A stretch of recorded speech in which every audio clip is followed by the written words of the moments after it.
Medical superintendent تحصیل head quarter ہسپتال نورپور تھل surgeon doctor امیر عمر نے کہا ہے کہ دکھی انسانیت کی خدمت خوشنودی خداوندی کا سبب بنتی ہے۔ ہمیں خلق خدا کی خدمت کے لیے اپنا بھرپور کردار ادا کرنا چاہیے۔ ان خیالات کا اظہار انہوں نے نورپور تھل میں مقامی ہیلتھ کیئر فارمیسی کی افتتاحی تقریب سے بطور مہمان خصوصی مخاطب ہوتے ہوئے کیا۔ مزید تفصیل سے آگاہ کر رہے ہیں ہمارے بیورو چیف راجہ نور الہی عاطف اس رپورٹ میں۔ تحصیل ہیڈ کوارٹر اسپتال نورپور تھل سرجن ڈاکٹر امیر عمر نے کہا ہے کہ دکھ انسانیت کی خدمت خوشنودی خداوندی کا سبب بنتی ہے۔ ہمیں خلق خدا کی خدمت کے لیے اپنا بھرپور کردار ادا کرنا چاہیے۔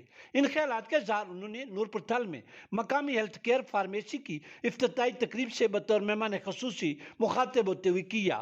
ڈپٹی ڈسٹرکٹ ایجوکیشن افیسر تحصیل نورپور تھل ڈاکٹر ملک منیر حسین کلو، ڈرگ انسپکٹر چودھری عامر حفیظ، کیسر اسپتال کے مینیجنگ ڈائریکٹر ملک عبدالغفور آصف بوڑانہ، رمضان اسپتال کے مینیجنگ ڈائریکٹر ڈاکٹر محمد نوید، پی ٹی یو کے سب ڈویژنل رہنما ملک حاجی اختر حسین کلو اور ملک ارشد حسین کلو بھی اس موقع پر موجود تھے۔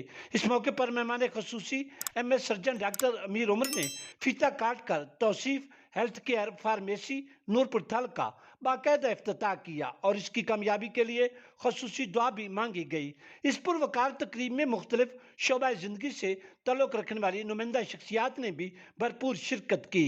اس موقع پر شرکائے تقریب کی ریفریشمنٹ کے لیے بھی خصوصی اہتمام کیا گیا تھا۔